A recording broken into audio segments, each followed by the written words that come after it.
Good evening, all.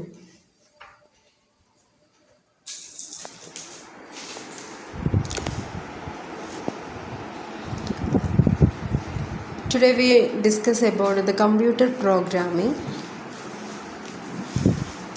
and a course for bridging into computer science. So we will cover computer programming, translators, a comparative study of C, Java, Python programming, and with sample programs or sample programming codes. Okay, let's start. See, കമ്പ്യൂട്ടറിന് പല definitions ഉണ്ടെങ്കിലും ഏറ്റവും best സ്യൂട്ടായിട്ടുള്ള ഒരു full form എന്ന് പറയുന്നത് കമ്പ്യൂട്ടറിന് ഇങ്ങനെ നമുക്ക് കൊടുക്കാം. Okay, അപ്പോൾ കമ്പ്യൂട്ടറിൽ പ്രത്യക്ഷത്തിൽ നമ്മൾ കാണുന്നത് keyboard as the input, mouse also as input device, monitor is the output device, and the brain or the processing case എന്ന് പറയുന്നത് നമ്മുടെ സി പി യു എന്ന് പറയുന്നത് ഈ കേസ് ഫുള്ളല്ല, ഓൺലി എ സ്മാൾ ചിപ്പാണ്.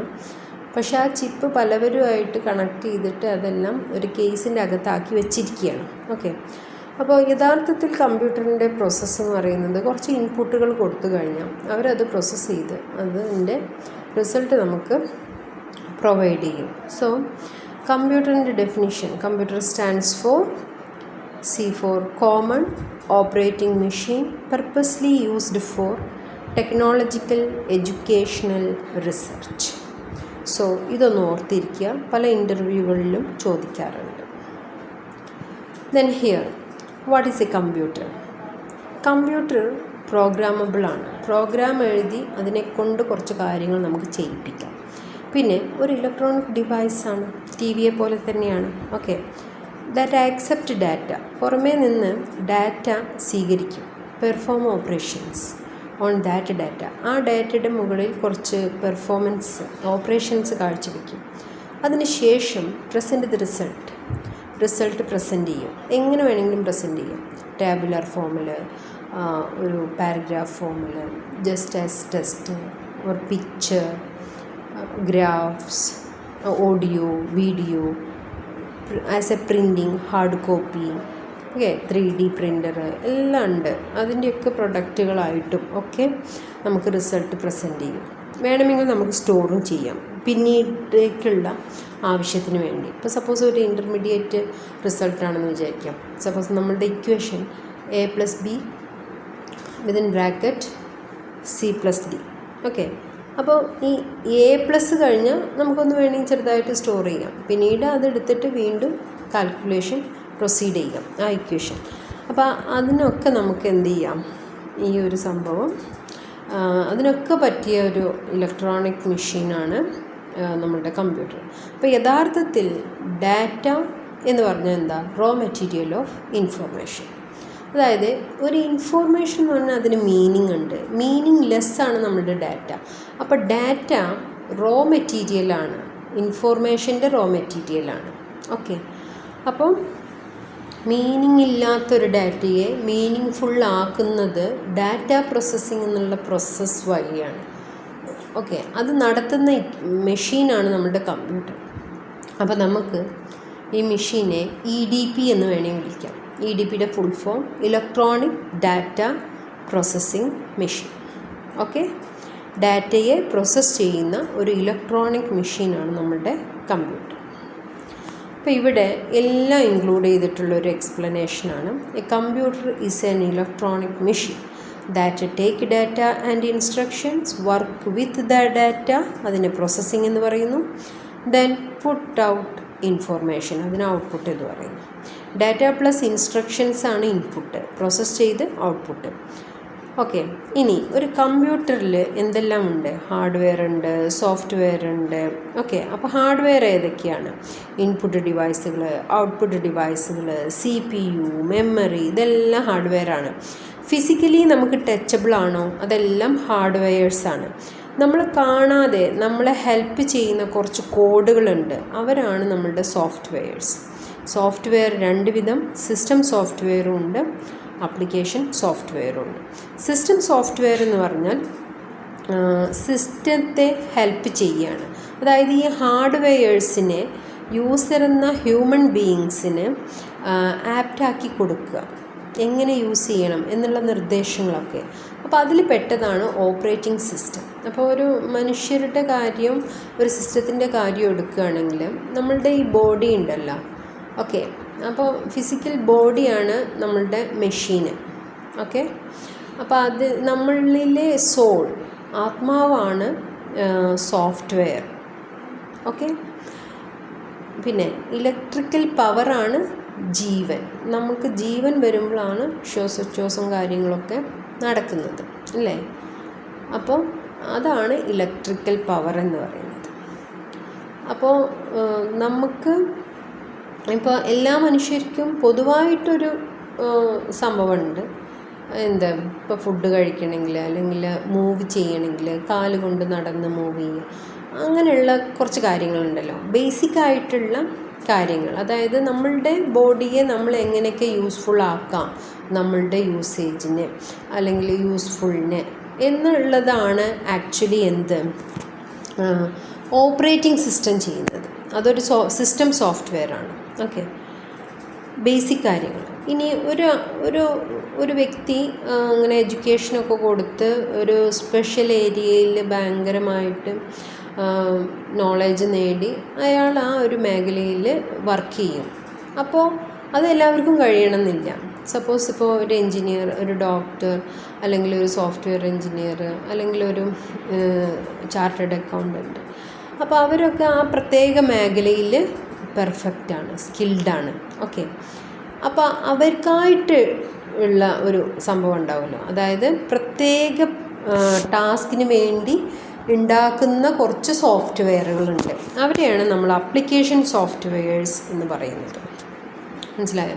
ഇപ്പോൾ എക്സാമ്പിളായിട്ട് നമുക്ക് മെയിൽ അയക്കണം, അപ്പോൾ അതിന് നമ്മൾ ഔട്ട്ലുക്ക് എക്സ്പ്രസ് പോലുള്ള സോഫ്റ്റ്വെയറുകൾ ഉണ്ടാക്കും. മനസ്സിലായോ? ഇപ്പോൾ നമുക്ക് മ്യൂസിക് പ്ലേ ചെയ്യണം, അപ്പോൾ അതിന് വേറെ സോഫ്റ്റ്വെയർ. ഇതൊന്നും ഓപ്പറേറ്റിംഗ് സിസ്റ്റം അല്ല, ഓക്കെ. ഇതൊക്കെ അഡീഷണൽ പരിപാടിക്ക് വേണ്ടിയിട്ടുള്ളതാണ്. അപ്പോൾ ഇങ്ങനെയാണ് ഒരു കമ്പ്യൂട്ടറിൽ എല്ലാം ഇൻബിൽഡ് എന്ന് പറഞ്ഞാൽ എല്ലാം അടങ്ങിയതാണ് നമ്മളുടെ കമ്പ്യൂട്ടർ. അപ്പോൾ ആപ്ലിക്കേഷൻ പ്രോഗ്രാംസ് ഇങ്ങനെ നമുക്ക് ഇവിടെ പുതിയതായിട്ട് ഇൻസ്റ്റാൾ ചെയ്യാം. ഒരു ഓപ്പറേറ്റിംഗ് സിസ്റ്റം ഇല്ലാതെ ആ ഒരു എന്താ പറയുക, ഫിസിക്കൽ ബോഡിയെ, മെഷീനെ നമുക്കൊന്നും ചെയ്യാൻ കഴിയില്ല, ഓക്കെ. ഇനി പ്രോഗ്രാമിംഗ് ലാംഗ്വേജിലേക്ക് വരികയാണ്. എവിടെയും കാര്യങ്ങൾ നടക്കണമെങ്കിൽ, ഇപ്പോൾ സപ്പോസ് എനിക്ക് നിങ്ങളെ കൊണ്ട് എന്തെങ്കിലും ഹെൽപ്പ് വേണമെങ്കിൽ ഞാൻ നിങ്ങൾക്ക് എന്നെ ഹെൽപ്പ് ചെയ്യുമോ, ഇങ്ങനെ ചെയ്തു തരുമോ എന്നൊക്കെ നമുക്ക് എന്താണ് കമ്മ്യൂണിക്കേറ്റ് ചെയ്യണം. ഞാൻ മിണ്ടാതെ ഇങ്ങനെ ഇരുന്നാൽ നിങ്ങൾ എന്നെ എന്ത് ഹെൽപ്പ് ചെയ്യാനാണ്, എനിക്ക് എന്താ ആവശ്യമുണ്ട് എന്ന് നിങ്ങൾ അറിയുന്നില്ല. So the communication is the മസ്റ്റാണ്. അപ്പോൾ ഈ സിസ്റ്റത്തെ കൊണ്ട്, അതായത് ആ മെഷീൻ എന്ന ഹാർഡ്വെയറിനെ കൊണ്ട് നമുക്ക് വേണ്ട ജോലികൾ നമ്മൾ ചെയ്യിപ്പിക്കണം. സോ അവരുമായിട്ട് കമ്മ്യൂണിക്കേറ്റ് ചെയ്യണം. അപ്പോൾ ഞാൻ ക്ലാസ്സിൽ പറഞ്ഞിട്ടുണ്ടായിരുന്നു, ഈ മെഷീൻസിനാകെ അറിയുന്ന പരിപാടി സീറോസ് ആൻഡ് വൺസിൻ്റെ കോമ്പിനേഷനാണ്. അതേതായാലും നമ്മളെ കൊണ്ട് പറയാൻ കഴിയില്ല. അപ്പം അത് ഒരുപാട് ഡിഫിക്കൽട്ടാണ്. മുൻകാലങ്ങളിലൊക്കെ തുടക്കം അങ്ങനെയാണ്. പിന്നെ എന്ത് ചെയ്തു, കുറച്ച് ന്യൂമോണിക്സും കാര്യങ്ങളും ഇട്ടിട്ട് ഒരു ലാംഗ്വേജ് ഉണ്ടാക്കി. അപ്പോൾ ആ ലാംഗ്വേജിന് കുറച്ച് ഗ്രാമറുണ്ട്, അത് ഫോളോ ചെയ്തിട്ട് അതുവഴി നമുക്ക് ഈ കമ്പ്യൂട്ടറിനോട് സംസാരിക്കാം, അവരെ കൊണ്ട് ജോലികൾ ചെയ്യിപ്പിക്കാം. പിന്നെ അതൊന്നും കൂടെ യൂസർ ഫ്രണ്ട്ലി ആക്കി. നമ്മളുടെ ഇംഗ്ലീഷ് ലൈക്ക് ലാംഗ്വേജ് വെച്ചിട്ട് കുറച്ച് പ്രോഗ്രാമിംഗ് ലാംഗ്വേജസ് ഇറങ്ങിയതാണ് ഇപ്പോൾ കാണുന്ന ഹൈ ലെവൽ ലാംഗ്വേജസ്, ഓക്കെ. അപ്പോൾ അത് വെച്ചിട്ട് അവരെ കൊണ്ട് ചെയ്യിപ്പിക്കാൻ തുടങ്ങി. സോ അങ്ങനെയുള്ള കുറച്ച് സെറ്റ് ഓഫ് റൂൾസോട് കൂടിയിട്ടുള്ള ലാംഗ്വേജുകളെയാണ് പ്രോഗ്രാമിംഗ് ലാംഗ്വേജസ് എന്ന് പറയുക. അത് കമ്പ്യൂട്ടറിനോട് പറയും എന്ത് ഓപ്പറേഷൻ ഇപ്പോൾ നിങ്ങൾ പെർഫോം ചെയ്യണം എന്നുള്ളത്, ഓക്കെ. ഈ പ്രോഗ്രാമിംഗ് ലാംഗ്വേജസിന് ഒരുപാട് ഡെഫിനിഷൻസ് ഉണ്ട്.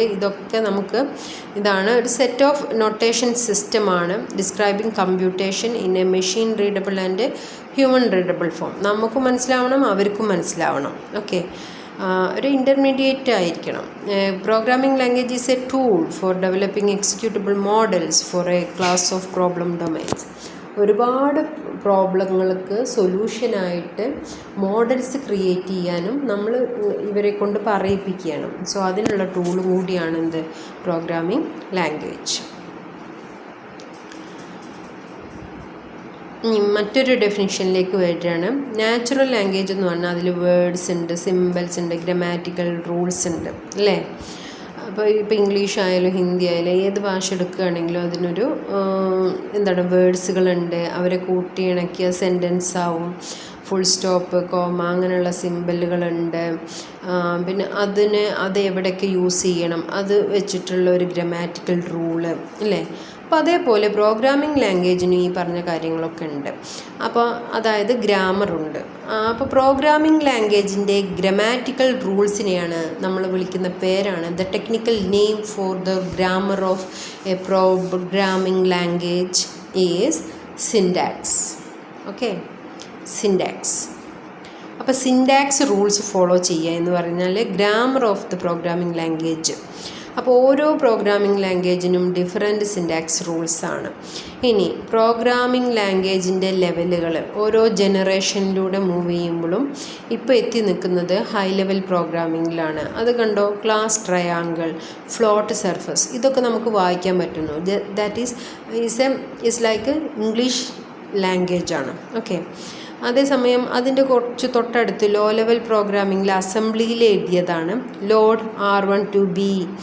ഓക്കെ, അപ്പോൾ അവിടെ ഇങ്ങനെ ഓരോ കമാൻഡുകളാണ്. മറ്റതിനേക്കാൾ സിമ്പിളായിട്ട് നമുക്ക് മനസ്സിലാവുന്നില്ല. എന്തോ ലോഡ് ചെയ്യാണ്, എവിടേക്കാണെന്നൊക്കെ നമ്മൾ പഠിച്ചിട്ട് വേണം. ഓക്കെ, അതേസമയം ക്ലാസ് ട്രയാങ്കിൾ എന്നൊരു ക്ലാസ്സാണ്. അതിൻ്റെ സർഫസ് ഏരിയ മനസ്സിലായില്ലേ. അപ്പോൾ അത് ഒന്നും കൂടെ ഈസിയാണ്. ഇവിടേക്ക് വരുമ്പോൾ ഒരുപാട് ഡിവൈഡ് ചെയ്യുന്നുണ്ട്, മൾച്ച് ചെയ്യുന്നുണ്ട്. എന്ന് പറഞ്ഞാൽ മൾട്ടിപ്ലിക്കേഷനാണ്. ഓക്കെ, അപ്പോൾ അങ്ങനെയുള്ള കുറച്ച് കമാൻഡുകളാണ് നമ്മൾ കാണുന്നത്. കുറച്ചും കൂടെ അടിയിലേക്ക് വന്നാലോ, നമ്മൾ നേരത്തെ പറഞ്ഞ പോലെ സീറോസ് ആൻഡ് വൺസിൻ്റെ ഒരു കോംബോ ആണ്. ഓക്കെ, അപ്പോൾ ഈ രീതിയിലാണ് ലെവൽ ഓഫ് പ്രോഗ്രാമിങ്സ്. അപ്പോൾ ഹൈ ലെവൽ ലാംഗ്വേജിന് എക്സാമ്പിളായിട്ട് ജാവ, PHP, പൈത്തൺ, C ഇതൊക്കെ വരും. അസംബ്ലി ലാംഗ്വേജ് എന്ന് പറഞ്ഞാൽ അപ്പോൾ ഹൈ ലെവലിൻ്റെ അടിയിലാണ്. അതും കഴിഞ്ഞിട്ടാണ് മെഷീൻ കോഡ്. അസംബ്ലറാണ് അസംബ്ലിനെ കൺവേർട്ട് ചെയ്യുന്നത്. പിന്നെ ഇൻസ്ട്രക്ഷൻ സെറ്റ്സ് വെച്ചിട്ടാണ് ഹാർഡ്വെയർ ഇവരെ മനസ്സിലാക്കുക. ഓക്കെ, അതിൻ്റെ ഒരു ചാർട്ടാണ്. ഇതൊക്കെ ജസ്റ്റ് മനസ്സിലാക്കി ഇങ്ങനെ പോവാം. Type of programming languages. Low level programming languages. Low ലെവലിനെ മെഷീൻ ഡിപ്പെൻഡൻ്റ് എന്ന് പറയുന്നു. കാരണം സീറോസ് ആൻഡ് വൺസിലായിരിക്കും. അപ്പോൾ ഡയറക്റ്റ്ലി ഒരു പ്രോസസ്സറിന് ലോ ലെവൽ ലാംഗ്വേജിനെ റൺ ചെയ്യാൻ കഴിയും. സ്പീഡും കൂടും. ഓക്കെ, ഇവരെ രണ്ട് രീതിയിൽ ഡിവൈഡ് ചെയ്തിട്ടുണ്ട്. മെഷീൻ ലാംഗ്വേജ് ആയിട്ടും, അതായത് മെഷീൻ കോഡ് ഒരു ഒബ്ജക്റ്റ് കോഡാണ്. ഇതിന് അതായത് മെഷീൻ ലാംഗ്വേജ് എന്നോ മെഷീൻ കോഡെന്നോ ഒബ്ജക്റ്റ് കോഡെന്നോ നമുക്ക് വിളിക്കാം. ഒന്നുകിൽ അത് സീറോസ് ആൻഡ് വൺസ് ആയിരിക്കും, അല്ലെങ്കിൽ ഹെക്സാഡെസിമൽ നമ്പർ സിസ്റ്റം വെച്ചിട്ടായിരിക്കും റെപ്രസെൻ്റ് ചെയ്തിട്ടുണ്ടാവുക. അപ്പോൾ ഇവിടെ ഒരു ട്രാൻസ്ലേറ്ററിൻ്റെ ആവശ്യമില്ല. കാരണം ഡയറക്റ്റ്ലി ഹാർഡ്വെയറിന് മനസ്സിലാവും. പക്ഷെ ഭയങ്കര ഫാസ്റ്ററായിട്ട് എക്സിക്യൂട്ട് ചെയ്യാം. കാരണം എന്താ, അവർക്കറിയുന്ന ലാംഗ്വേജ് അല്ലേ. That's all. ഓക്കെ, ഇനി അസംബ്ലി ലാംഗ്വേജിലേക്ക് വരികയാണെങ്കിൽ ഇതും ഒരു another type of low level പ്രോഗ്രാമാണ്. കാരണം കുറച്ചൊക്കെ സീറോസ് ആൻഡ് വൺസിൻ്റെ അടുത്ത് നിൽക്കുന്ന, അതായത് ഇവരിൽ നമ്മൾ യൂസ് ചെയ്യുന്ന ന്യൂമോണിക്സ് ഇൻസ്ട്രക്ഷൻ സെറ്റിൽ ഉള്ള ഐറ്റംസാണ്. അപ്പോൾ ഹാർഡ്വെയറിന് കുറച്ചും കൂടെ മനസ്സിലാവും. ഫുള്ള് മനസ്സിലാവുന്നതും സീറോസ് ആൻഡ് വൺസാണ്. അവർക്കൊരു ഇൻസ്ട്രക്ഷൻ സെറ്റ്, ഓരോ CPU-നും ഓരോ ഇൻസ്ട്രക്ഷൻ സെറ്റ് ഉണ്ട്. അപ്പോൾ അത് വെച്ചിട്ടായിരിക്കും അസംബ്ലി എഴുതിയിട്ടുണ്ടാവുക. ഓക്കെ, അപ്പോൾ അതുകൊണ്ടാണ് ഇത് സിംബോളിക് ലാംഗ്വേജ് എന്നും ഹ്യൂമൻ അണ്ടർസ്റ്റാൻഡബിൾ ഫോമിലുമാണ്. കുറച്ച് അങ്ങോട്ടും ഇങ്ങോട്ടും ഒരു ചെറിയ ഒരു ടച്ച് ഉണ്ട്. ഓക്കെ, ഇവരെ കൺവേർട്ട് ചെയ്യാൻ നമുക്ക് എന്ത് വേണം, അസംബ്ലർ വേണം. ഇതിനും കുറച്ചും കൂടെ മറ്റവരേക്കാൾ എക്സിക്യൂഷൻ മെമ്മറി ലെസ് മതി, എക്സിക്യൂഷൻ ടൈമും കുറവാണ് ഹൈ ലെവലിനെ അപേക്ഷിച്ച്. ഇനി രണ്ടാമത്തെ വിഭാഗമാണ് high level language programs. Very user friendly software പ്രോഗ്രാംസാണ്. വെബ്സൈറ്റുകളും സോഫ്റ്റ്വെയർസും ഉണ്ടാക്കാൻ യൂസ് ചെയ്യുന്നു. ഇതിൻ്റെ അഡ്വാൻറ്റേജ് എന്ന് പറയുന്നത് നമുക്ക് easily read write and maintain ചെയ്യാം എന്നുള്ളതാണ്. ഇവിടെ ട്രാൻസ്ലേറ്റർ പ്രോഗ്രാംസ് ആയിട്ട് ഒന്നെങ്കിൽ കമ്പൈലർ അല്ലെങ്കിൽ ഇൻ്റർപ്രിറ്ററിൻ്റെ ആവശ്യമുണ്ട്. കാരണം ഇത് ഹ്യൂമൻ റീഡബിൾ ഫോമിലാണ്. Okay, highly English like language ആണ്. അപ്പോൾ അതിന് കുറച്ച് എക്സാമ്പിളുകൾ ഇവിടെ കൊടുത്തിട്ടുണ്ട്. Okay, Python, JavaScript, PHP, C#, C++, ഒബ്ജക്റ്റീവ്-C, COBOL, Perl, Pascal, Lisp, Fortran and Swift, ഇതൊക്കെ പ്രോഗ്രാമിംഗ് ലാംഗ്വേജസ്. ഇനി മിഡിൽ ലെവൽ ലാംഗ്വേജ് എന്ന് പറയുന്ന മറ്റൊരു വിഭാഗം കൂടിയുണ്ട്. ലോ ലെവൽ സാധാരണ അസംബ്ലി ആയിട്ടും ഇവരെ പറയും. ഓക്കെ, എന്നാൽ നമ്മളുടെ CPP ഒക്കെ ഇവർ ലോ ലെവൽ പ്രോഗ്രാമിംഗ് ലാംഗ്വേജിനും കൂടി, അതായത് അസംബ്ലി ലെവൽ ലാംഗ്വേജിനും കൂടി എക്സിക്യൂട്ട് ചെയ്യാൻ പോസിബിളുള്ള ലാംഗ്വേജുകളാണ്. അതായത് ഇവരൊക്കെ തുടക്കകാലത്ത് ഡെവലപ്പ് ചെയ്തിട്ടുള്ള ഹൈ ലെവൽ ലാംഗ്വേജസ് തന്നെയാണ് സിയും C++. അതുകൊണ്ട് തന്നെ ഇവർ ഹൈലി ലോ ലെവൽ പ്രോഗ്രാമിങ്ങിന് വേണ്ടിയിട്ടും ഈ ലാംഗ്വേജുകൾ യൂസ് ചെയ്യുന്നുണ്ട്. അസംബ്ലി ലെവൽ ലാംഗ്വേജ്, അതായത് ബിറ്റ് വൈസ് ലെവൽ ഓപ്പറേറ്റേഴ്സ് ഇവരുടെ സിൻടാക്സിലുണ്ട്. ഓക്കെ, അപ്പോൾ ഇവർ രണ്ടിലും പെടും. അതായത് അസംബ്ലി ആണോ എന്ന് ചോദിച്ചാൽ ഫുള്ളല്ല, എന്നാൽ ഇംഗ്ലീഷ് ലൈക്ക് ലാംഗ്വേജ് ആണ്. ഹൈ ലെവലാണോ എന്ന് ചോദിച്ചാൽ മറ്റുള്ള ഹൈ ലെവലിനെ പോലെയല്ല, ഇവർക്ക് ലോ ലെവൽ ഓപ്പറേഷൻസും ചെയ്യാം. ബിറ്റ് വൈസ്, അതായത് 0s and 1s ഇവർക്ക് എന്ത് ചെയ്യാം, ഓപ്പറേഷൻസ് നടത്താം. മനസ്സിലായില്ല? അപ്പോൾ ഇവരെ നമ്മൾ മിഡിൽ ലെവൽ ലാംഗ്വേജ് എന്നുള്ളതിലാണ് അറിയപ്പെടുന്നത്. എന്നാൽ ഹൈ ലെവലാണ്, എന്നാൽ അസംബ്ലി അല്ല എന്ന് പറയുന്നത്. ഓക്കെ, ഇൻ്റർമീഡിയറ്റ് പ്രോഗ്രാമിംഗ് അല്ലെങ്കിൽ സ്യൂഡോ ലാംഗ്വേജ് എന്നറിയപ്പെടുന്നു. അതിന് എക്സാമ്പിളാണ് C++. ഈ C++നെ ഹൈ ലെവൽ ലാംഗ്വേജ് ആയിട്ടും നമ്മൾ എടുക്കും. ഓക്കെ, ലാംഗ്വേജ് ട്രാൻസ്ലേറ്റേഴ്സ് എന്ന് പറഞ്ഞാൽ പ്രോഗ്രാമിംഗ് സോഴ്സ് കോഡിനെ ഏതെങ്കിലും ഒരു പ്രോഗ്രാമിൻ്റെ സിൻടാക്സ് ലാംഗ്വേജിൽ എഴുതിയിട്ടുള്ളവരെ മെഷീൻ കോഡിലേക്ക്, അതായത് കമ്പ്യൂട്ടർ പ്രോസസ്സറിന് അണ്ടർസ്റ്റാൻഡ് ചെയ്യുന്നതിലേക്ക് കൺവേർട്ട് ചെയ്യുന്നവരെയാണ് ലാംഗ്വേജ് ട്രാൻസ്ലേറ്റേഴ്സ് എന്ന് പറയാം. ഇവരൊരു പ്രോഗ്രാമാണ്, അതായത് സെറ്റ് ഓഫ് ഇൻസ്ട്രക്ഷൻസ് ആണ്. ഓക്കെ, അപ്പോൾ അവർ എന്താണ്, 3 ടൈപ്പാണ്. അസംബ്ലർ ഉണ്ട്, കമ്പൈലർ ഉണ്ട്, ഇൻ്റർപ്രിറ്റർ ഉണ്ട്. നമ്മളുടെ ലോ ലെവലായിട്ടുള്ള അസംബ്ലി ലെവൽ ലാംഗ്വേജ് ഉണ്ടല്ലോ, അതായത് അയാൾ ചിലപ്പോൾ മിഡിൽ ലെവലും കൂടിയാണ്. ഓക്കെ, അല്ലെങ്കിൽ ലോ ലെവലാണ്. അയാളെ ഒറിജിനൽ മെഷീൻ്റെ 0s and 1s കൺവേർട്ട് ചെയ്യുന്നതാണ് അസംബ്ലർ. ഇനി മിഡിൽ ലെവൽ ലാംഗ്വേജായ C++, അതുപോലെ വേറെ പല കൊബോള്, അങ്ങനെയുള്ള ഹൈ ലെവൽ ലാംഗ്വേജസ്. യഥാർത്ഥത്തിൽ C++നെ നമ്മളിപ്പോൾ ഹൈ ലെവൽ ലാംഗ്വേജ് ആയിട്ട് എടുത്താൽ മതി. ഓക്കെ, പിന്നെ അവരെ ഹൈ ലെവൽ ലാംഗ്വേജുകളെ കൺവേർട്ട് ചെയ്യാൻ കമ്പൈലറോ ഇൻ്റർപ്രിറ്ററോ യൂസ് ചെയ്യാം. കമ്പൈലർ ആണെങ്കിൽ മൊത്തം പ്രോഗ്രാമിൻ്റെ ഫയലിനെ ഒറ്റയടിക്കാണ് ഒബ്ജക്റ്റ് കോഡ്, മെഷീൻ കോഡാക്കി കൺവേർട്ട് ചെയ്യാം. ഇൻ്റർപ്രിറ്റർ എന്ന് പറഞ്ഞാൽ ലൈൻ ബൈ ലൈൻ ആയിട്ടാണ് കൺവേർട്ട് ചെയ്യുക. അപ്പോൾ എറർ കോഡും ഇവർ ജനറേറ്റ് ചെയ്യും. ഓക്കെ, ഹൈ ലെവൽ ലാംഗ്വേജുകളെ എന്താണ്, കമ്പൈലർ ഓർ ഇൻ്റർപ്രിറ്റർ വഴി മെഷീൻ കോഡ് ബൈനറിയിലേക്ക് കൺവേർട്ട് ചെയ്യുന്നു. ലോ ലെവൽ ലാംഗ്വേജായ ഇവരെ ലോ ലെവൽ എന്ന് പറഞ്ഞാൽ മെഷീൻ ലെവൽ ലാംഗ്വേജും ഉണ്ട്, അസംബ്ലി ഉണ്ട്. അതിൽ അസംബ്ലിനെയാണ് അസംബ്ലർ വഴി മെഷീൻ കോഡൊക്കെ മാറ്റുന്നത്. പിന്നെ ഹാർഡ്വെയറുമായിട്ട് അവർക്ക് കമ്മ്യൂണിക്കേറ്റ് ചെയ്യാം. ഇനി ഇവിടെ നോക്കുക, ഒരുപാട് സ്ക്രീൻഷോട്ടുകൾ ഞാൻ എടുത്തുന്നുള്ളൂ. എന്തെങ്കിലും മൈന്യൂട്ട് പോയിൻ്റ് ഏതെങ്കിലും വിട്ടു പോയിട്ടുണ്ടെങ്കിൽ അത് കൂട്ടിച്ചേർക്കാം എന്നുള്ളതിലാണ്. അപ്പോൾ 3 type language translators: assembler, compiler and interpreter. Computer instructions അസംബ്ലറിലേക്ക് പ്രൊവൈഡ് ചെയ്താൽ ബൈനറി 0s and 1s ആക്കി കൈത്തരും. ഹൈ ലെവൽ ലാംഗ്വേജിനെ കമ്പൈലറിലേക്ക് പാസ് ചെയ്താൽ ലോ ലെവൽ ലാംഗ്വേജ് ആയിട്ട് കൈത്തരും. ഹൈ ലെവൽ ലാംഗ്വേജിനെ ഇൻ്റർപ്രിറ്ററിലേക്ക് പാസ് ചെയ്താൽ ബൈനറി ലാംഗ്വേജ് ആയിട്ടോ അസംബ്ലി ലാംഗ്വേജ് ആയിട്ടോ ലോ ലെവൽ ലാംഗ്വേജ് ആയിട്ടോ കൈത്തരും. അതിൽ ബൈനറി ലാംഗ്വേജും ലോ ലെവൽ ലാംഗ്വേജും അസംബ്ലി ലാംഗ്വേജും ഒക്കെ എന്താണ്, ലോ ലെവൽ ലാംഗ്വേജിൻ്റെ അണ്ടറിൽ വരും. ഓക്കെ, ഇനി അസംബ്ലിയാണ് കിട്ടിയെന്ന് വെച്ചാൽ വീണ്ടും ഒരു അസംബ്ലർ വഴി എവിടേക്ക് എത്താം, മെഷീൻ കോഡിലേക്ക് എത്താം.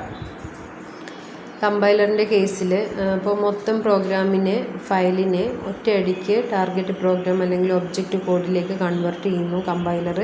ആ സമയത്തുള്ള എറർ മെസ്സേജുകളും ഇവർ ഹൈലൈറ്റ് ചെയ്യും. ഓക്കെ. ഇനി ഇൻ്റർപ്രറ്റർ ആണെങ്കിൽ ലൈൻ ബൈ ലൈൻ ആണ്. ലൈൻ ബൈ ലൈൻ ആണെന്ന് പറയുമ്പോൾ ഓരോ ലൈനിലും എറർ ഫ്രീ ആക്കിയിട്ടാണ് അവർ അടുത്ത ലൈനിലേക്ക് മൂവ് ചെയ്യുക. ഓക്കെ. ഇനി Python, Java, C or C++, ഇവർ തമ്മിലുള്ളൊരു കമ്പാരിറ്റീവ് സ്റ്റഡിയാണ്. ഇതെല്ലാം നിങ്ങൾക്ക് വരും സെമസ്റ്ററുകളിലൊക്കെ പഠിക്കാനുണ്ട്. അപ്പോൾ C പ്രോഗ്രാം എന്ന് പറഞ്ഞാൽ അതിനൊരു സ്ട്രക്ചറുണ്ട്, ജാവ എന്ന് പറഞ്ഞാൽ അതിന് മറ്റൊരു സ്ട്രക്ചറുണ്ട്, പൈത്തണിന് മറ്റൊരു സ്ട്രക്ചറുണ്ട്. അപ്പോൾ ഒരു സ്ട്രക്ചർ പഠിക്കലാണ് നമ്മളുടെ ആദ്യത്തെ പരിപാടി. ഓക്കെ.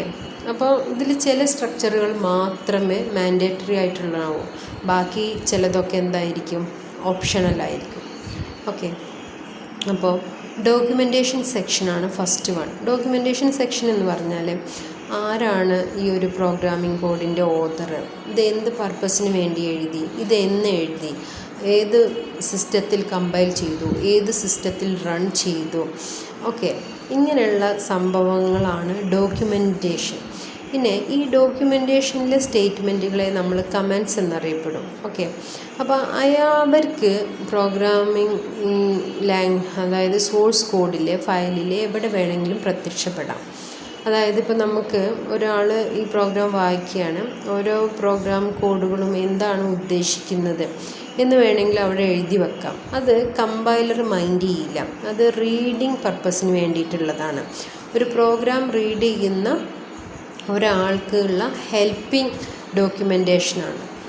ആ ഒരു ഡോക്യുമെൻറ്റേഷൻ ഐറ്റത്തെ കമ്പൈലറോ ഇൻ്റർപ്രിറ്ററോ മൈൻഡ് ചെയ്യില്ല. ഓക്കെ. ഇനി പ്രീ പ്രോസസ്സർ ഡയറക്റ്റീവ് സെക്ഷൻ, അതിൽ പെട്ടത് തന്നെയാണ് ലിങ്കേജ് സെക്ഷനും ഡെഫിനിഷൻ സെക്ഷനും. ഇപ്പോൾ മുമ്പ് എഴുതി വെച്ച ഒരു കാര്യം നമുക്ക് വീണ്ടും യൂസ് ചെയ്യണം എന്നുണ്ടെങ്കിൽ അവരെ ഇവിടേക്ക് ലിങ്ക് ചെയ്യാം, അതാണ് ലിങ്ക് സെക്ഷൻ. ഇനി നമുക്കൊരു കോൺസ്റ്റൻറ്റിനെ ഡിഫൈൻ ചെയ്യണം, അല്ലെങ്കിൽ ഒരു ചെറിയ വളരെ മൈന്യൂട്ടായിട്ടുള്ളൊരു ഫങ്ഷന് നമുക്ക് ഡിഫൈൻ ചെയ്യണമെന്നുണ്ടെങ്കിൽ ഡെഫിനിഷൻ സെക്ഷൻ യൂസ് ചെയ്യാം. ഈ രണ്ട് പേരും പ്രീ പ്രോസസ്സേഴ്സാണ്, അതായത് കമ്പൈലറിനേഷന് മുമ്പ് നടക്കുന്ന പ്രോസസ്സിംഗ് ആണ് എന്ത്, പ്രീ പ്രോസസ്സേഴ്സ് എന്ന് പറഞ്ഞാൽ. ഓക്കെ. ഇനി ഗ്ലോബൽ ഡിക്ലറേഷൻ സെക്ഷൻ, എല്ലാവർക്കും ആക്സസിബിൾ ആയിട്ടുള്ള വല്ല വാരിയബിൾസ് ഉണ്ടെങ്കിൽ അല്ലെങ്കിൽ ഫങ്ഷൻസ് ഉണ്ടെങ്കിൽ അവരെ ഇവിടെ നമ്മൾ കമ്പൈലറിന് പരിചയപ്പെടുത്തി കൊടുക്കണം. ഓക്കെ. അത് കഴിഞ്ഞാൽ മെയിൻ ഫങ്ഷനാണ് the starting point of execution of a program എന്ന് പറയുന്നത്. അപ്പോൾ ആ മെയിൻ ഫങ്ഷനിൽ സിയുടെ കേസിൽ രണ്ട് പാർട്ടാണ്, ഡിക്ലറേഷൻ പാർട്ടും എക്സിക്യൂട്ടബിൾ പാർട്ടും. ഡിക്ലറേഷൻ പാർട്ട് എന്ന് പറഞ്ഞാൽ കമ്പൈലറിനെ ഇൻഫോം ചെയ്യുക നമ്മൾ യൂസ് ചെയ്യുന്ന ഓരോ ഐറ്റംസും എന്താണെന്ന്. ഓക്കെ. ഇപ്പോൾ നമുക്ക് രണ്ട് വാരിയബിൾസ്, ഇപ്പോൾ എ ആൻഡ് ബി, ഇവർക്ക് എന്തോ വാല്യൂസ് ഉണ്ട്, അവരുടെ സമ്മ് കാണാൻ ഒരു പ്രോഗ്രാം എഴുതണം. അപ്പോൾ അങ്ങനെയാണെങ്കിൽ ആദ്യം നമ്മൾ ഈ എനെയും ബിനെയും കമ്പൈലറിനോട് പറഞ്ഞു കൊടുക്കണം, ഇയാൾ ഇൻറ്റിജർ ടൈപ്പിലുള്ള ഒരാളാണ്. ഓക്കെ. അതുകൊണ്ട് ഇയാളിലേക്ക് 10 കൊടുത്താൽ ആക്സെപ്റ്റ് ചെയ്യും, 10.5 കൊടുത്താൽ എടുക്കില്ല, കാരണം ഇയാൾ ഇൻറ്റിജറാന്ന് പറഞ്ഞില്ലേ. ഇൻറ്റിജർ എന്ന് പറഞ്ഞിട്ട് പിന്നെ വേറൊരു വാല്യൂ അസൈൻ ചെയ്താൽ പ്രോബ്ലമായി. ഓക്കെ. അപ്പോൾ അങ്ങനെയുള്ള സിൻറ്റാക്സ് റൂൾസൊക്കെ ഉണ്ട്. അപ്പോൾ ആ കാര്യങ്ങൾ ആദ്യം ചെയ്തതിന് ശേഷം, പരിചയപ്പെടുത്താനുള്ളവരെയൊക്കെ പരിചയപ്പെടുത്തിയതിന് ശേഷം മാത്രമേ എക്സിക്യൂഷൻ സ്റ്റേറ്റ്മെൻറ്റുകൾ, ഇപ്പോൾ C=A+B അങ്ങനെയുള്ള എക്സിക്യൂഷൻ സ്റ്റേറ്റ്മെൻറ്റുകൾ നമ്മൾ എഴുതാൻ പാടുള്ളൂ. മെയിൻ ഫങ്ഷൻ്റെ കേസാണ്. ഏതൊരു ഫങ്ഷനും ഇൻ C അങ്ങനെയാണ് ഫോളോ ചെയ്യുക. ഇനി മെയിൻ ഫങ്ഷൻ വെച്ചിട്ടാണ് എക്സിക്യൂഷൻ സ്റ്റാർട്ട് ചെയ്യുക.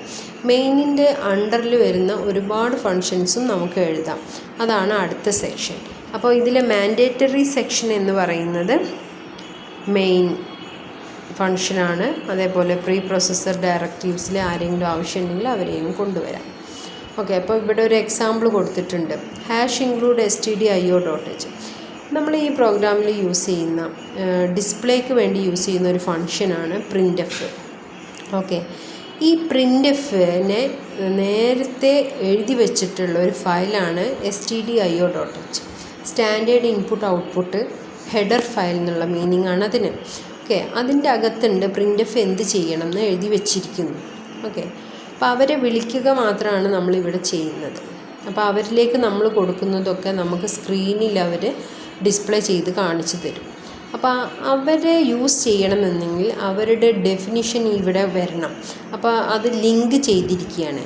#include എന്ന പ്രീ പ്രോസസ്സർ വഴിയാണ് stdio.h എന്ന ഹെഡർ ഫയലിനെ ഇവിടേക്ക് കൊണ്ടുവന്നത്. ഓക്കെ. ഇനി മെയിൻ ഫങ്ഷന് ഒന്നെങ്കിൽ വോയിഡ് അതായത് empty. ഇവിടെ ഇപ്പോൾ നമ്മൾ യൂസ് ചെയ്തിട്ടുള്ളത് ഇൻറ്റിജർ എന്തോ ഒന്ന് റിട്ടേൺ ചെയ്യുന്ന ഒരു ഫങ്ഷനാണ് മെയിൻ ഫങ്ഷൻ്റെ പേര് എപ്പോഴും ഈ സ്മാൾ ലെറ്റർ മെയിൻ മാത്രമായിരിക്കും. അതിൻ്റെ അകത്തുള്ള കണ്ടൻറ്റ് 2 കേളി ബ്രേസുകൾക്കിടയിൽ നമുക്ക് എന്തുണ്ട്, 2 കേളി ബ്രേസുകൾക്കിടയിൽ നമുക്ക് എന്താണ് ഈ പ്രോഗ്രാം ചെയ്യേണ്ടത് എന്ന് എഴുതി വെക്കാം. ഓക്കെ. അപ്പം അതുകൊണ്ട് ഇത് പലവർക്കും പലതാണ് ചെയ്യേണ്ടി വരിക. അപ്പോൾ എനിക്ക് ഒരു ഹലോ എന്ന് ഡിസ്പ്ലേ ചെയ്യണമെങ്കിൽ നിങ്ങൾക്ക് ചിലപ്പോൾ എന്ത് ചെയ്യേണ്ടി വരും, ഒരു വാല്യൂ പ്രിൻ്റ് ചെയ്യണം, അല്ലെങ്കിൽ 2 വാല്യൂസിൻ്റെ സമ്മ് കാണണം, ചിലവർക്ക് പ്രൊഡക്റ്റ്, ചിലവർക്ക് മൾട്ടിപ്ലിക്കേഷൻ ടേബിൾ, ഇങ്ങനെയൊക്കെ ആയിരിക്കും വേണ്ടി വരിക.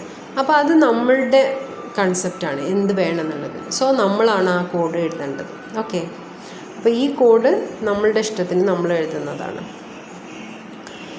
അപ്പോൾ ഇവിടെ എന്ത് എഴുതിയിരിക്കുന്നു, ഒരു വേരിയബിൾ ഇൻറ്റിജർ ആണെന്ന് പരിചയപ്പെടുത്തി അതിലേക്കൊരു 10 എന്നുള്ള വാല്യൂ അസൈൻ ചെയ്തു. അതാണ് ഇൻറ്റ് സ്പേസ് എ എന്ന് പറയുന്നത് BU ആക്കാം, ഇഷ്ടമുള്ള ഒരു വേരിയബിൾ നെയിമാണ് കേട്ടോ. വേരിയബിൾ എന്ന് പറഞ്ഞാൽ എന്താണ്, വാല്യൂസ് ഇങ്ങനെ ചേഞ്ച് ചെയ്തുകൊണ്ടേയിരിക്കും. കോൺസ്റ്റൻ്റ് എന്ന് പറഞ്ഞാൽ എന്താണ്, ചേഞ്ച് ചെയ്യില്ല. ഒരിക്കൽ എന്ത് കൊടുത്തോ അതുതന്നെ ആയിരിക്കും ഈ മെയിനിൻ്റെ കേളി ബ്രേസ് ക്ലോസ് ചെയ്യുന്നത് വരെ അവരുടെ വാല്യൂ. അപ്പോൾ ഇവിടെ 10 എന്ന് അസൈൻ ചെയ്തിട്ടുള്ള ഒരു ഇൻറ്റിജർ വേരിയബിളാണ് അവരെ പ്രിൻ്റ് ചെയ്യാൻ %d ഡെസിമൽ നമ്പർ സിസ്റ്റം ആണ് എന്ന് കാണിക്കുകയാണ്. ഓക്കെ. അപ്പോൾ ഇൻറ്റിജർ വാല്യൂ അവിടെ പ്രിൻ്റ് ചെയ്യും. റിട്ടേൺ 0, കാരണം മെയിനിൻ്റെ ഈ ഒരു റിട്ടേൺ ടൈപ്പ് ഇൻറ്റിജർ ആയതുകൊണ്ട് നമ്മൾ 0 എന്ന് പറയുന്ന ഇൻറ്റിജറിനെ റിട്ടേൺ ചെയ്യിപ്പിക്കുകയാണ്. ഈ ഒരു സ്റ്റേറ്റ്മെൻറ്റ് നമുക്ക് ഒഴിവാക്കാം. ഇവിടെ ഇൻറ്റിന് പകരം വോയിഡ് എന്ന് കൊടുക്കുകയാണെങ്കിൽ, void is N empty data type, അതായത് ഒന്നും തിരിച്ചു വിടുന്നില്ല മെയിൻ ഫങ്ഷൻ എന്ന് കാണിക്കാൻ വോയിഡ് ഇടാം, VOID. ഓക്കെ. ഇനി അതാണ് സിയുടെ ഒരു സ്ട്രക്ചർ. അത് ജാവ എന്ന ഇതിലേക്ക് വരുമ്പോൾ സിക്ക് ഒരു പ്രത്യേക സ്ട്രക്ചർ ഉണ്ടായിരുന്നു. ഓരോ ഫങ്ഷൻ്റെ അണ്ടറിൽ കമ്പൈലറിനെ ഇൻഫോം ചെയ്യേണ്ടവരെയൊക്കെ ആദ്യം ഇൻഫോം ചെയ്യണം, എങ്കിലേ അവരെ യൂസ് ചെയ്യാൻ പറ്റും. ജാവൻ്റെ അകത്ത് അങ്ങനെയല്ല, എപ്പോഴാണോ യൂസ് ചെയ്യുന്നത് അപ്പം അങ്ങ് എന്ത് ചെയ്താൽ മതി. പ്രത്യേകം സെക്ഷനൊന്നുമില്ല, ഡിക്ലറേഷൻ പാർട്ട് എന്ന് പറയുന്ന പാർട്ടൊന്നുമില്ല. എവിടെയാണോ യൂസ് ചെയ്യേണ്ടത് അതിൻ്റെ തൊട്ട് മുമ്പ് അങ്ങ് ഇൻഫോം ചെയ്യുക. ഞാനിങ്ങനെ ഒരു ഇൻറ്റിജർ വേരിയബിളാണ്, എൻ്റെ ഇനീഷ്യൽ വാല്യൂ ഇതാണ് എന്നും പറഞ്ഞ് അങ്ങ് തുടങ്ങാം. ഓക്കെ. അപ്പോൾ അതിൻ്റെ സ്ട്രക്ചറിൽ ഡോക്യുമെൻറ്റേഷൻ സെക്ഷൻ മറ്റതിൻ്റെ പോലെ തന്നെ ഇവിടെയും ഉണ്ട്. ഇനി അവിടെ ഹെഡർ ഫയൽ എന്ന് പറഞ്ഞു അല്ലേ, ഇവിടെ ഫോൾഡറുകളാണ്, പാക്കേജിംഗ് ആണ്. ഓക്കെ. പിന്നെ #include എന്ന ലിങ്കേജ് സെക്ഷൻ വഴി അവരെ കൊണ്ടുവന്നു, അതായത് ഹെഡർ ഫയലുകളെ. ഇവിടെ നമ്മൾ കൊണ്ടുവരുന്ന സ്റ്റേറ്റ്മെൻറ്റാണ് ഇമ്പോർട്ട്. അവിടെ #include ആണെങ്കിൽ ഇവിടെ ഇമ്പോർട്ടർ. പിന്നെ ഇൻ്റർഫേസുകളെയും ക്ലാസ്സുകളെയും, അപ്പോൾ നമ്മൾ നേരത്തെ ഒരു കോഡ് കണ്ടില്ലേ, ക്ലാസ് ട്രയാങ്കിൾ, അങ്ങനെയുള്ള ട്രയാങ്കിൾ ക്ലാസ്, അങ്ങനെ ലോകത്തുള്ള ഏതൊരു ഒബ്ജക്റ്റിൻ്റെയും ഡെഫിനിഷനായിട്ട് ഒരു ക്ലാസ് നമുക്ക് ക്രിയേറ്റ് ചെയ്യാം. അതിനോട് സാമ്യമുള്ള ഒരു ഡാറ്റ സ്ട്രക്ചർ തന്നെയാണ് ഇൻ്റർഫേസ്. അതൊക്കെ നമ്മൾ വിശദമായിട്ട് ഭാവിയിൽ പഠിക്കും. ഇപ്പോൾ ഞാനത് പറഞ്ഞാൽ മൊത്തത്തിൽ കൺഫ്യൂഷനാവും. ഓക്കെ. അപ്പോൾ അങ്ങനെയുള്ള ഡെഫിനിഷൻസൊക്കെ ഇവിടെ പ്രൊവൈഡ് ചെയ്യാം. ഇനി ഇവർക്കും എന്തുണ്ട്, ഒരു മെയിൻ മെത്തേഡ് ഉണ്ട്. ബട്ട് സിയിലെ മെയിൻ മെത്തേഡ് തനിയെ നിൽക്കുകയാണ്. ഓക്കെ. ഇവിടെ ഒരാളും തനിയെ നിൽക്കില്ല. ജാവ ഒബ്ജക്റ്റ് ബേസ്ഡ് ആണ്. ജാവയിൽ യൂസ് ചെയ്യുന്ന എല്ലാവരും ഒബ്ജക്റ്റാണ്. ഒരു ഒബ്ജക്റ്റ് എന്ന് പറഞ്ഞാൽ ഒരു ക്ലാസിൻ്റെ റെപ്രസെൻറ്റേറ്റീവാണ് ഒബ്ജക്റ്റ്. അതായത് ഇപ്പോൾ നമ്മളുടെ സിയിൽ നമുക്കൊരു ഫങ്ഷൻ ഉണ്ട്, സ്ക്വയർ റൂട്ട് കാണാൻ, SQRT. അപ്പോൾ SQRT of 4 എന്ന് പറഞ്ഞാൽ നമുക്ക് 2 എന്ന റിസൾട്ട് തരും സി പ്രോഗ്രാം. ഓക്കെ. പക്ഷേ ഇത് ജാവയിലും ഉണ്ട്. പക്ഷേ ഇതങ്ങ് വിളിച്ച ജാവക്കൊന്നും മനസ്സിലാവില്ല. കാരണം മാത്ത് എന്ന് പറയുന്ന ഒരു ഹെഡർ ഫയലിൻ്റെ അകത്താണ് നമ്മളുടെ ആര് കിടക്കുന്നത്, SQRT കിടക്കുന്നത്. അപ്പോൾ നമ്മൾ math.sqrt4 എന്ന് വിളിച്ചാൽ മാത്രമേ ജാവക്ക് ആളെ അറിയൂ. മനസ്സിലായില്ലേ? അപ്പോൾ അതാണ്, തനിയെ നിന്നാൽ ആരും തിരിച്ചറിയില്ല. ആരാണെന്ന് വ്യക്തമായി പറയണം. അതായത് ഒന്നെങ്കിൽ ഞാൻ ഇന്ന ക്ലാസ്സിൽപ്പെട്ട ആളാണ്, അല്ലെങ്കിൽ ഞാൻ ഇന്ന ക്ലാസ്സിൻ്റെ ഒബ്ജക്റ്റിൻ്റെ ആളാണ് എന്നങ്ങ് പറയണം. അവിടെ നിന്ന് ഇവരെ വിളിക്കാൻ പറ്റും. ഓക്കെ. അപ്പോൾ ഈവൻ നമ്മളുടെ മെയിൻ മെത്തേഡ് വരെ ഒരു ക്ലാസ്സിലാണ്. സോ മെയിൻ മെത്തേഡ് ഇൻക്ലൂഡ് ചെയ്ത ക്ലാസ്സിനെ നമ്മൾ മെയിൻ ക്ലാസ് എന്ന് വിളിക്കും. ഓക്കെ. അപ്പോൾ ഒരു ക്ലാസ്സെങ്കിലും ഇല്ലാത്ത ഒരു ജാവ പ്രോഗ്രാം ഇല്ല. മെയിൻ ക്ലാസ് എന്നുള്ള ഒരെണ്ണമെങ്കിലും ഉണ്ടാവും. അതിൽ കൂടാം, ക്ലാസ്സുകളുടെ എണ്ണം കൂടാം. ഓക്കെ.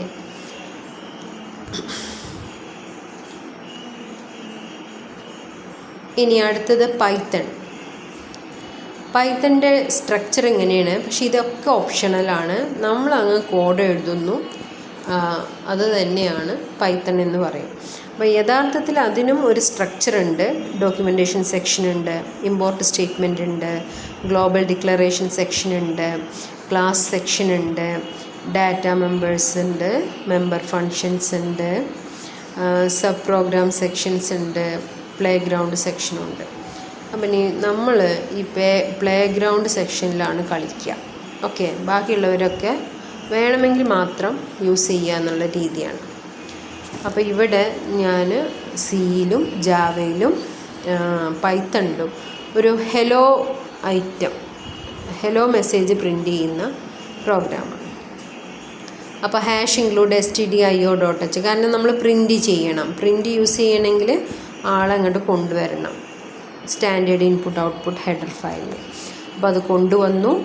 ഇൻറ്റ് മെയിനിൽ നമ്മളെന്താണ് ഹെലോ വേൾഡ് പ്രിൻ്റ്-എഫിൻ്റെ അകത്ത് ഇതിൻ്റെ ഒരു സിൻറ്റാക്സ് ഉണ്ട്. പ്രിൻ്റ്-എഫ് സ്പേസ് ഇല്ലാതെ ബ്രാക്കറ്റ് ഓപ്പൺ ചെയ്യുന്നു, ഡബിൾ കോട്ട്സിൻ്റെ അകത്ത് ഹെലോ വേൾഡ് /n വിടുന്നത് ഹെലോ വേൾഡ് കഴിഞ്ഞ് അടുത്ത ലൈനിൽ പോയി നിൽക്കണം നമ്മളുടെ കർസർ. അതിന് വേണ്ടിയിട്ടാണ് /n. ന്യൂ ലൈൻ ക്യാരക്ടറാണ്. കോട്ട്സ് ക്ലോസ് ചെയ്യുന്നു, ബ്രാക്കറ്റ് ക്ലോസ്, സെമിക്കോളൻ. ഇതാണ് പ്രിൻ്റ്-എഫ്. ഓക്കെ. പിന്നെ ഇവിടെ മെയിനിൻ്റെ അവിടെ ഇൻറ്റ് ഉള്ളതുകൊണ്ടാണ് നമ്മൾ റിട്ടേൺ 0 അടിച്ചത്. അപ്പോൾ ഇത്രയേ ഉള്ളൂ സിയിൽ ഒരു ഹെലോ വേൾഡ് എന്നുള്ളത് സ്ക്രീനിൽ തെളിയാൻ വേണ്ട ഇത്. ഇനി അത് ജാവയിലേക്ക് വരുമ്പോൾ ജാവയിൽ എന്തായാലും ഒരു ക്ലാസ് വേണം. അപ്പോൾ ക്ലാസ് ഹെലോ അല്ലെങ്കിൽ സിമ്പിൾ എന്നുള്ളൊരു ക്ലാസ് ഉണ്ട്. ദെൻ അതിൻ്റെ അകത്ത് public static void main string argsof. അപ്പോൾ മെയിൻ അവിടെ ഒന്നെങ്കിൽ വോയിഡ് മെയിൻ അല്ലെങ്കിൽ ഇൻറ്റ് മെയിൻ എന്നായിരുന്നു. ഓക്കെ. ജാവയിൽ വരുമ്പോൾ പബ്ലിക്കും വേണം, സ്റ്റാറ്റിക്കും വേണം, വോയിഡും വേണം, മെയിനും വേണം, ബ്രാക്കറ്റിൻ്റെ അകത്ത് സ്ട്രിങ് argsof എന്നും കൂടെ വേണം. ഈ ഒരു ഫോമിലല്ലാതെ ജാവൻ്റെ അകത്ത് ഒരു പ്രോഗ്രാമും മെയിൻ ഫംഗ്ഷൻ എഴുതിയാൽ വർക്ക് ചെയ്യില്ല. അപ്പോൾ ഇവിടെ തന്നെ നമുക്ക് ഇൻറ്റിന് പകരം വോയിഡ് ഇടാം. പക്ഷെ ആ കാര്യമൊന്നും എവിടെ നടക്കില്ല, ജാവൻ്റെ അകത്ത് നടക്കില്ല. പബ്ലിക് ആക്കണം. അതായത് എല്ലാവർക്കും ആക്സസ് ചെയ്യാൻ പറ്റുന്നൊരു ഫംഗ്ഷനാണ് മെയിൻ എന്ന് പറഞ്ഞിരിക്കണം. സ്റ്റാറ്റിക് എന്ന് പറഞ്ഞാൽ ഈ സിമ്പിൾ എന്ന ക്ലാസ്സിന് മൊത്തമായിട്ടുള്ള ഒരു കോമൺ ഐറ്റമാണ് മെയിൻ. അല്ലാതെ സിമ്പിൾ എന്ന ക്ലാസ്സിൻ്റെ ഒരു റെപ്രസെൻറ്റേറ്റീവിന് മാത്രമായിട്ടുള്ള ഒരാളല്ല മെയിൻ എന്ന് കാണിക്കുന്നു. ഓക്കെ. അതായത് ക്ലാസ് സ്പെസിഫിക് ആണ്, not to specific any object of this class. Okay. അതിനാണ് സ്റ്റാറ്റിക് എന്ന കീവേഡ്.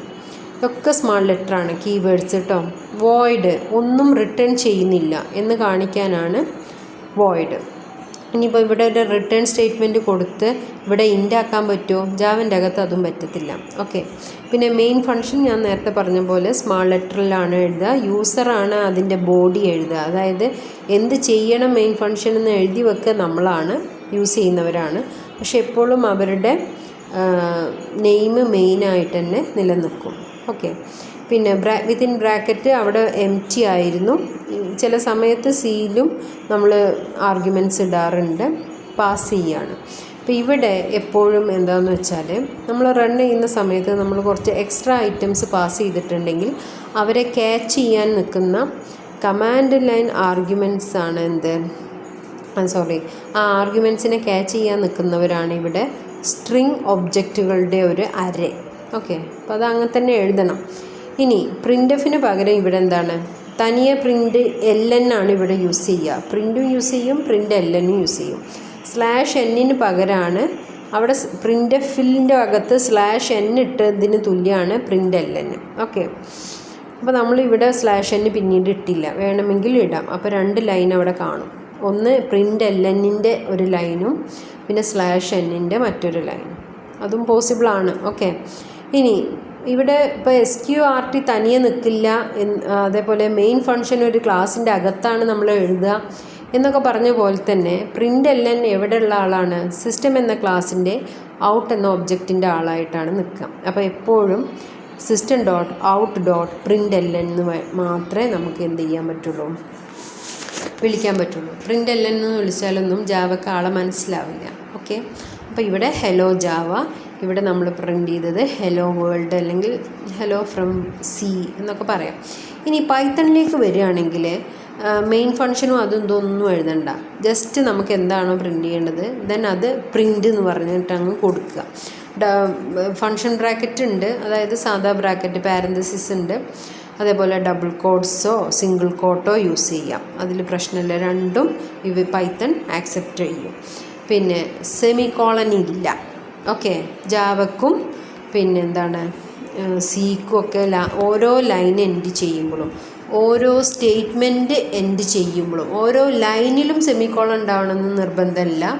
ഓരോ സ്റ്റേറ്റ്മെൻറ്റ് എൻഡിലും സെമിക്കോളൻ ഇടണം. ഇവിടെ എവിടെയും സെമിക്കോളൻ ഇടണ്ട. സെമിക്കോളൻ ഇട്ടാൽ വേറെ മീനിങ് ആണ്. അതാണ് ഓരോ പ്രോഗ്രാമിംഗ് ലാംഗ്വേജിൻ്റെയും സിൻറ്റാക്സ് ഡിഫറെൻ്റ് ആണെന്ന് പറയുന്നത്. അപ്പോൾ അടുത്ത ലൈനിൽ തന്നെ ഇവർ രണ്ടുപേരും കമ്പൈലർ, ഇപ്പം സി കമ്പൈൽഡ് ലാംഗ്വേജാണ്, കമ്പൈലറാണ് ട്രാൻസ്ലേറ്ററും.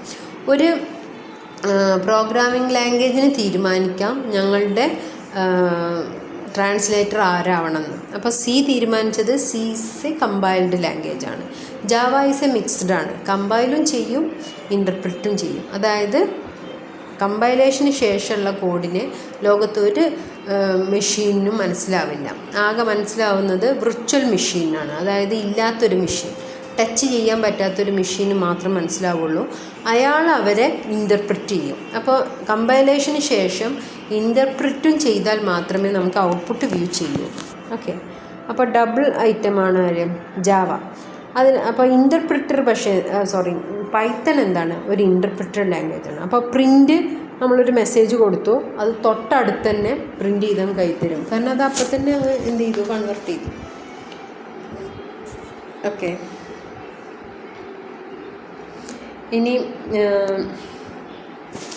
പൈത്തൻ്റെ കേസ് എങ്ങനെയാണെന്ന് വെച്ചാൽ, പൈത്തണ് വേണമെങ്കിൽ നമ്മൾ ഇപ്പോൾ ജാവയും സിയും ഒക്കെ എഴുതിയ പോലെ ഒരു ഫയലിൻ്റെ അകത്ത് എഴുതാം.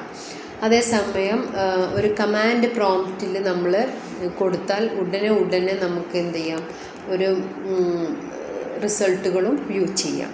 രണ്ട് രീതിയിലും നമുക്ക് പൈത്തൺ പ്രോഗ്രാമിനെ എക്സിക്യൂട്ട് ചെയ്യാം. ഒരു ഫയലിൽ ആദ്യം എഴുതി വെച്ച് അവരെ ഇൻ്റർപ്രിറ്റ് ചെയ്ത് റിസൾട്ട് കാണാം.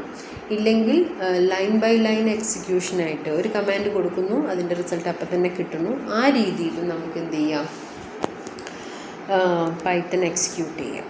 ഓക്കെ, അടുത്തത് 2 നമ്പർ റീഡ് ചെയ്യുന്ന ഒരു സി പ്രോഗ്രാമും ഉണ്ട്, ഇവിടെ ജാവ പ്രോഗ്രാമും ഉണ്ട്. അപ്പോൾ സിക്ക് വേണ്ടിയിട്ട് നമ്മൾ stdio.h വേണം, കാരണം പ്രിൻ്റ് ഉണ്ടല്ലോ.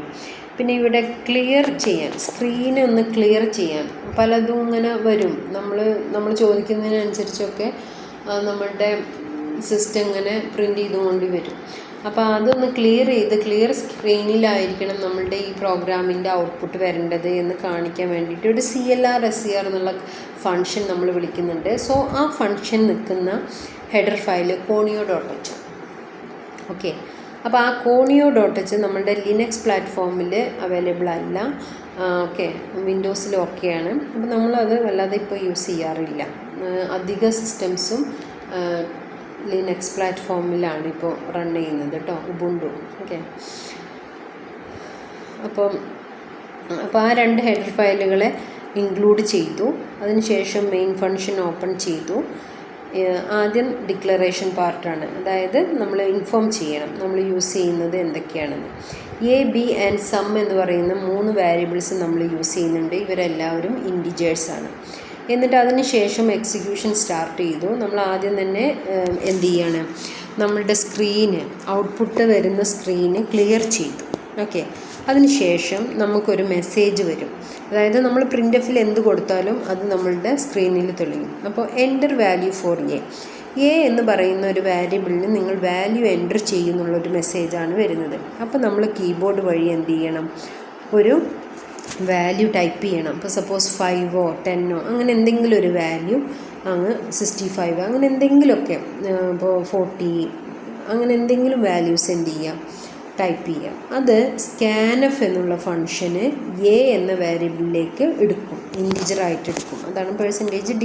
ഓക്കെ, അപ്പോൾ അതാണ് ഇതിൻ്റെ സിൻറ്റാക്സ്. ഇനി അതായത് എ എന്ന വേരിയബിളിലേക്ക് കീബോർഡ് വഴി വരുന്ന ഒരാളെ ഇൻറ്റിജറായിട്ട് എടുക്കണം എന്നാണ് ഇവിടെ കാണിക്കുന്നത്. ഇനി അടുത്ത മെസ്സേജ് പാസ് ചെയ്യുക, ബിക്ക് വേണ്ടി വാല്യൂ എൻ്റർ ചെയ്യും. അപ്പോൾ ആ മെസ്സേജ് നമ്മൾ കാണുമ്പോൾ നമ്മൾ ബിക്ക് വേണ്ടി മറ്റൊരു വാല്യൂ അസൈൻ ചെയ്യും. ഓക്കെ, സപ്പോസ് ഇപ്പോൾ എ 5 ആണെങ്കിൽ ഇവർ 15 ആണെന്ന് വിചാരിച്ചോളൂ, 15. ഓക്കെ, അപ്പോൾ അങ്ങനെ ബിയിലേക്കും സ്കാൻ ചെയ്തിടും. അപ്പോൾ എയിലും ബിയിലും ഇപ്പോൾ 5 ആൻഡ് 15 ഉണ്ട്. അതിനെ സം ഈക്വൽ ടു a+b ചെയ്തു, പ്രോസസ്സ് ചെയ്തു.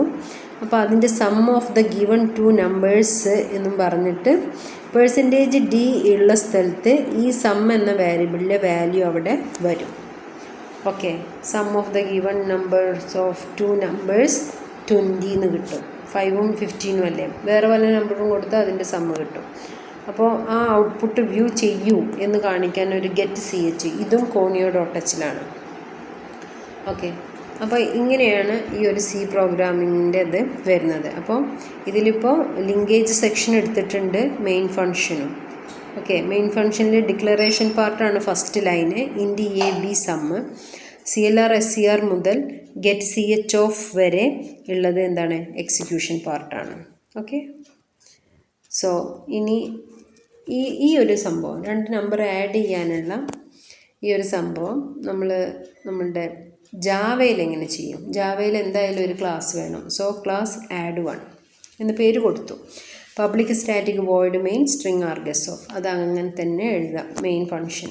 എന്നിട്ട് അതും ഓപ്പൺ ചെയ്യാം. ഒരു മെസ്സേജ് പാസ് ചെയ്യണം, അഡീഷൻ ഓഫ് 2 നമ്പേഴ്സ്, അല്ലെങ്കിൽ 2 നമ്പറിന് വാല്യൂ പാസ് ചെയ്യാനൊക്കെ നമുക്ക് പറയാം. അവിടെ പറഞ്ഞ പോലെ തന്നെ ഇവിടെയും പറയാം. ഇവിടെ തൽക്കാലം നമ്മൾ എന്താണ്, നമ്മളായിട്ട് അസൈൻ ചെയ്യാണ് ഓരോ വാല്യൂസ്. അപ്പോൾ ഇൻറ്റിജറായിട്ടുള്ള എക്കും ബിക്കും നമ്മൾ പാസ് ചെയ്യുന്ന വാല്യൂ അസൈൻ ചെയ്യാണ് 10 ആൻഡ് 15. അപ്പോൾ 25 എന്നുള്ള റിസൾട്ട് സിയിൽ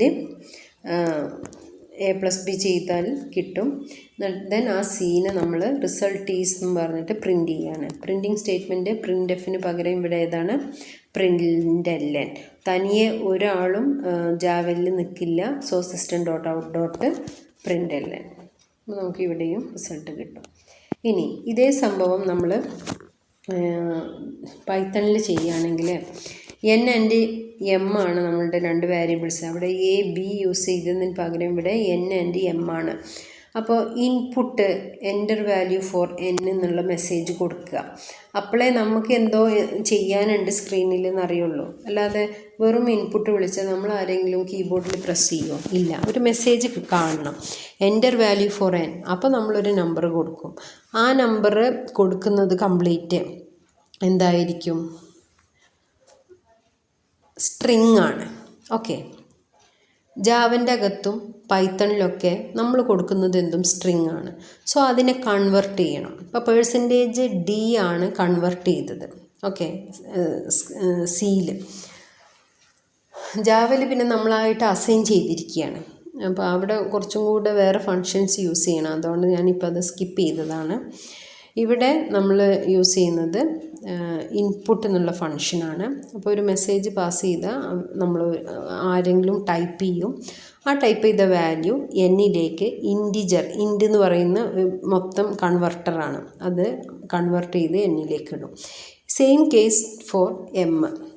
അപ്പോൾ 2 നമ്പർ എന്നിലേക്കും എമ്മിലേക്കും കിട്ടി. അവരെ പ്ലസ് ചെയ്ത് p എന്ന വേരിയബിളിലേക്ക് അസൈൻ ചെയ്തു. നമ്മളൊരു വേരിയബിൾ എഴുതിയിട്ട് അതങ്ങോട്ട് ഇപ്പോൾ ഒന്നും പരിചയപ്പെടുത്തിയില്ല. നമ്മൾ കമ്പൈലറിന് പരിചയപ്പെടുത്തുന്ന പോലെ നമ്മൾ പരിചയപ്പെടുത്തിയിട്ടില്ല. ഓക്കെ, നമ്മളങ്ങ് റീഡ് ചെയ്യാണ്, അതിനെ ഒരാൾക്ക് തന്നെ അസൈൻ ചെയ്യുക. അപ്പോൾ അയാൾ ആ പ്രോഗ്രാമിലെ വേരിയബിളായിട്ട് മാറി. ഇപ്പോൾ നേരത്തെ നമ്മൾ സമ്മ്, അതേപോലെ ഇൻറ്റ് സി =a+b നമുക്ക് ജാവേൻ്റെ അകത്തൊക്കെ യൂസ് ചെയ്തു. പക്ഷേ അപ്പോൾ അതിന് തൊട്ട് മുമ്പ് നമ്മൾ പറയണം. ഓക്കെ, ഇപ്പോൾ എക്സാമ്പിളായിട്ട് ഇവിടെ നോക്കി നോക്കൂ. ഇപ്പോൾ ഇവിടെ ഇൻറ്റ് എ നമ്മൾ പറഞ്ഞു എവിടെ വേണമെങ്കിലും ഡിക്ലെയർ ചെയ്യാം. സിയുടെ കേസ് എന്താണ്, എല്ലാം ആദ്യം നടക്കണം. ഇൻറ്റ് എ ബി സമ്മ് ഇവരെല്ലാവരും ആദ്യം ഡിക്ലെയർ ചെയ്തു, പരിചയപ്പെടുത്തി, അതിന് ശേഷമേ യൂസ് ചെയ്യുള്ളൂ. ഇവിടെ എപ്പോഴാണോ യൂസ് ചെയ്യുന്നത്, ഇപ്പോൾ എല്ലാവരെയും ആദ്യം ചെയ്യണമെന്നില്ല. അപ്പോൾ എ ആണ് നമ്മളുടെ ആവശ്യം. So int a = 10. പിന്നെ നമ്മളുടെ ആവശ്യം ബി ആണ്. So int b = 50. ഇതിപ്പോൾ സിയിൽ നടക്കില്ല. സിയിൽ int a, int b, int c ഇതൊക്കെ ആദ്യം ചെയ്തിടണം. എന്നിട്ട് a = 10, b = 15, c = a+b അങ്ങനെ ചെയ്യണം. പക്ഷെ ഇവിടെ എപ്പോഴാണോ ഇവരെ യൂസ് ചെയ്യുന്നത് അപ്പോൾ നമ്മൾ ഡിക്ലെയർ ചെയ്തു. ഓക്കെ, പിന്നെ ഇവിടെ എന്താണ്, നമ്മൾ പരിചയപ്പെടുത്തുന്നൊന്നുമില്ല, അങ്ങോട്ട് യൂസ് ചെയ്യുക. അപ്പോൾ അത് തന്നെ അവരുടെ വേരിയബിളായിട്ട് മാറും. പിന്നെ നമ്മൾ അതിനെ എന്ത് ചെയ്യുന്നു, പ്രിൻ്റ് ചെയ്യുന്നു. Okay, so this is about Python. എല്ലാം നമുക്ക് 1 by 1 ആയിട്ട് പഠിക്കാണ്ട് ഓരോ സെമ്മുകളിലും. Anyway this is about basic class for programming. Thank U.